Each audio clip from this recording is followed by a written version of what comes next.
Hey everybody, it's Kairos.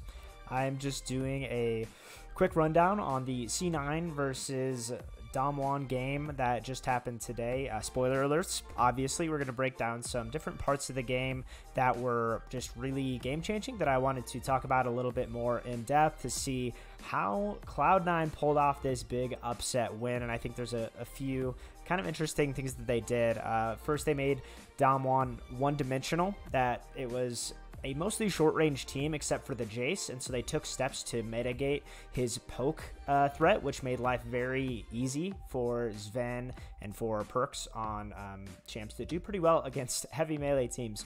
And then also they towards the end of the game figured it out not to get split up, so they were doing a much better job of staying grouped in team fights and not letting Damwon split them up and to segment it into smaller multiple fights. And so let's get into the analysis. So first off, we'll notice how they kind of mitigated what Damwon was trying to do in the top side of the map.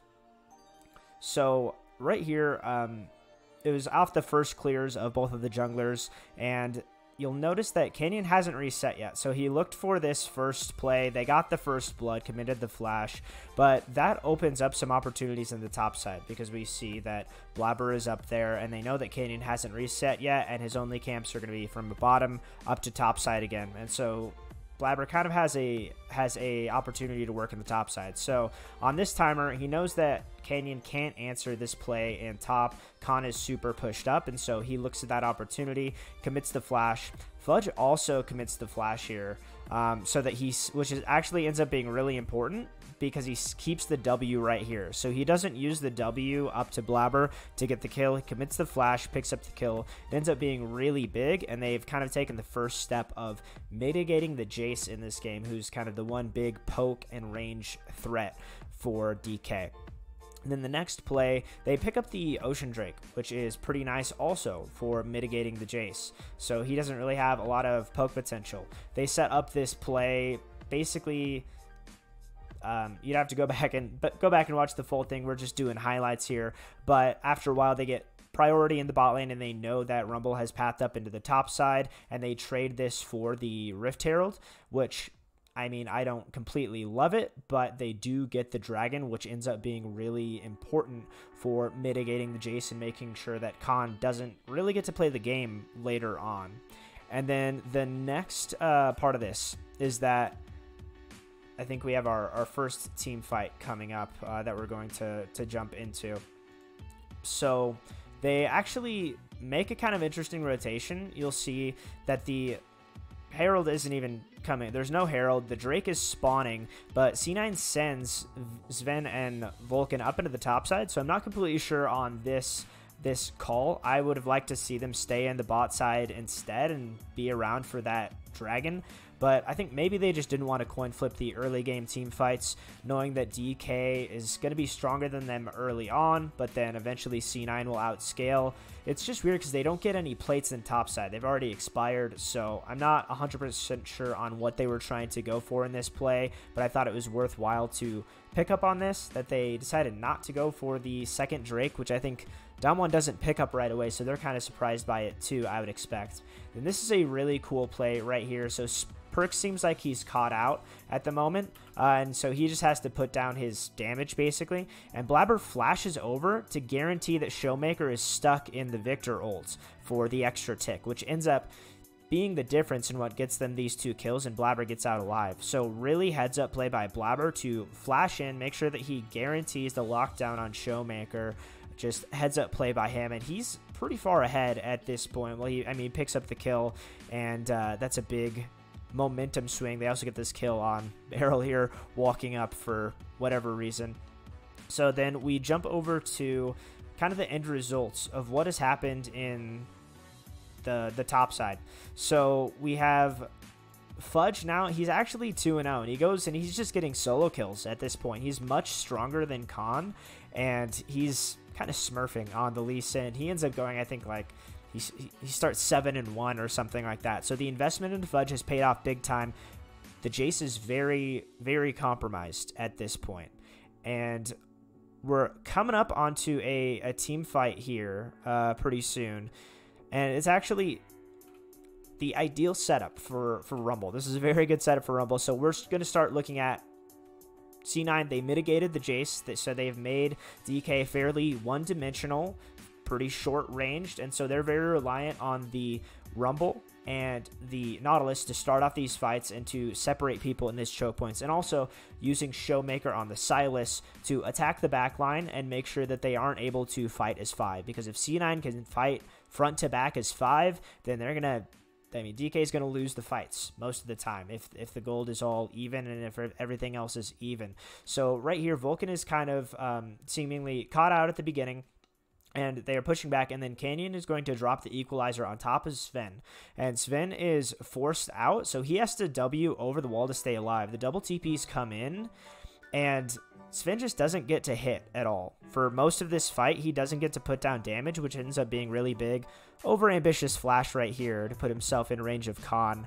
I think if he was a little bit more patient, they probably could have won that. But you can see the beginning of how DK is trying to play out these fights. They want to separate C9 up and then fight, you know, a 2v3 here and a 3v2 there. They want to not have a straight 5v5 front to back, because they aren't going to be able to get the poke down ahead of time to kind of just clean sweep the fight. And then onto the next fight, we're going to see more of the same. So jumping over here to another team fight. And right now, Fudge is split. So you'll notice that Fudge is splitting in the top side. His TP's coming off of cooldown, but he can also rotate straight down. But then DK's grouped is 5 in this situation, and the jungle is not where you want to be. When Canyon has ultimate available, he just throws that down, and they are super split up. And Perks and Blabber are alone. Vulcan and Sven are back on Showmaker, so Showmaker's doing a good job of splitting them up by threatening the Tristana. And DK just escapes with hardly any health at the end there, and you can see, I mean, it would have been way different if they were able to fight as 5. So if Fudge was closer, if he was able to participate in that fight sooner, or if Sven wasn't zoned off on the bottom side, if they were together instead of split up in the jungle, that would have been a much different fight. Then we're jumping over to another team fight. This game was incredible. I mean, there were so many cool things to watch. And right here, they're fighting in the open. So this is a much better setup for C9, because it's going to be harder for Canyon to split the team up with his equalizer. And he puts it in the pit on top of Sven. And I think what Sven could do in this scenario, because he repositions over the wall, so he's going to rocket jump back towards this control ward. I would have really liked to see him reposition towards Blabber and Vulcan instead, so that he can stay in range, because we're going to see him just not be able to put out damage when he jumps over the wall here. He is threatened, so he does need to reposition, but I think repositioning up towards River behind his front line would have been much better, because you see here he's not getting a lot of damage down in this team fight, and then he's he comes in a little bit later. He has to flash in, and Blabber buys some time, but then this ends up being a really good fight. Fudge again just smurfing. They're gonna pick up the kill on Ghost, and then it ends up at the end being a 4-for-4 fight. But you can imagine, if Sven was able to free hit, if he repositioned a little bit differently, this would have been a clean win for C9. They might have lost 2 members and potentially gotten a clean ace. It would have looked a lot better. And so DK just continues to segment the fights and split up C9 in ways that they don't want to be split up, but DK is doing a good job of doing that. C9 needs to find an answer if they're going to start winning these team fights, and later on they kind of do. So we're moving on here to the next play, and this is a Baron setup. So right here, C9 is coming in. They get vision on the Baron going very low, and this is a good place for C9. It's an open space. They aren't going to get segmented as easily by the equalizer, and so the equalizer comes in, which is fine. They bait it out pretty early, and this is where things go wonky, because Udyr and the Lee Sin are up trying to kill Canyon as soon as he comes out of this, but then Vulcan, Perks, and Sven are down trying to peel Showmaker, trying to deal with that backline threat. But it's only Vulcan to try and mitigate his dive potential, or his threat to the backline. So now they're not getting split by the equalizer, they're getting split by their target selection. They aren't fighting front to back. It's very disjointed, and it ends up being pretty disastrous. I mean, Ghost pretty nifty moves there. Kanan just barely survives, and Showmaker is 1v3 in the backline, and then he gets out. It's just a real bummer. And so DK, Showmaker is just buying a lot of time. He's threatening the backline and not dying very easily until he goes in right here and ints a little bit. But they are splitting up C9 in a different way. So when the equalizer isn't doing it, they're using Showmaker to go do that. And C9 continues to play into it, splitting up the fights instead of being front to back. And it's just disastrous each time that those kind of criteria are met. And then we're going to see another jungle fight that is in a choke point. So C9 hasn't picked up and hasn't learned the lesson just yet. Let's see. Trying to find this next fight is right around here. So they have good vision set up over here. Ghost sends out the W or whatever that is. I don't play Kaisa, don't judge me. And is going to follow up on it. So Showmaker and Ghost go super deep because Showmaker commits. I mean, I don't know if he was trying to hit that on Blabber, but this seems like just a kind of an int situation for Damwon. But because it's in the jungle, because it's in a choke point, C9 isn't going to be able to chase. Since Canyon is there, he lays down an equalizer that is just really difficult for C9 to play around. So it's tough for Sven to position in there. He actually has to rocket jump in to join the fight instead of walking over the ult, taking the burn, and it ends up being really rough for them. They kill Showmaker eventually, but this is what I'm talking about, that Showmaker is buying so much time on the Sylas through the healing, through the Zonias, just playing it very well. He's requiring 3 people to play around him to shut him down. Meanwhile, Lee Sin and Udyr are trying to dive the backline in a lot of these fights, and then they're trying to 1v4 and trying to get a kill, and it's just very difficult for them to get anything done, and this ends up being just a team fight loss for C9, trading 1 for 2 in a very similar fashion to the previous fight, where they keep on getting split up in different ways. Alrighty, and then I think we're going to have a little pre-Drake skirmish coming up here. C9 is not on, they are on Soul Point now. DK has 2 dragons set up, and at this point, Khan, his poke isn't really doing very much, so they've still done a good job. Khan is not incredibly relevant, and C9 is positioning around the dragon. And this is still an open spot, so they're going to be fine with the equalizer here. They can disengage from it for the time being, and that's about to go down right here. But it's not super bad. Vulcan isn't threatened right here. Lee Sin he's still around his team, and then Blabber also can exit towards the dragon, so they can just disengage from this, and it really ends up just being poke at the end of the day. And Sven, he has a Bloodthirster now, and so he's just going to heal back up to full, which is really nice, and they're going to be able to re-engage on this fight because Barrel went low, and so it's a full 5v5, excuse me, and Vulcan is just the biggest Smurf support in the world right now.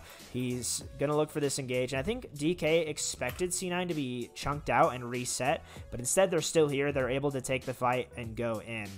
They end up trading the Blabber's life for 4 kills, and it's just a really good fight at the end of the day. Once they bait out Canyon's equalizer, it's just go time from that point forward. Vulcan just had a tremendous engage right there, and they cash in on it. Unfortunately, Canyon still does pick up the dragon, but it do be like that sometimes, so you can't win them all. They go over and they end up picking up the Baron, so they do get one of the neutral objectives there. And we have, let's see, another team fight. There's so many team fights in this game. Right here, this is a top lane siege. They have the Baron, and so they're pushing up into this top turret. They have everybody together, and this is a great spot where Rumble can't get value out of the equalizer. And the poke, like we said, isn't really a factor anymore. It's not going to hurt too bad. And the equalizer, they just go away from it, and once that's down, it's a green light. They go take this inhibitor. Look how far back Damwon has to play once that's used up. So fighting in these open spaces, I think it's starting to click. Like, okay, open spaces, good. Fighting in jungle choke points, bad. Synchronized backs look pretty cool. And they're resetting and coming out back onto the map after getting that top inhib. They don't keep pushing because there's nothing else to gain in that lane. They aren't going to end the game right now. And so they're back onto the map after spending their gold. And the next fight is another very similar fight. Similar setup. They're sieging on the bot side instead.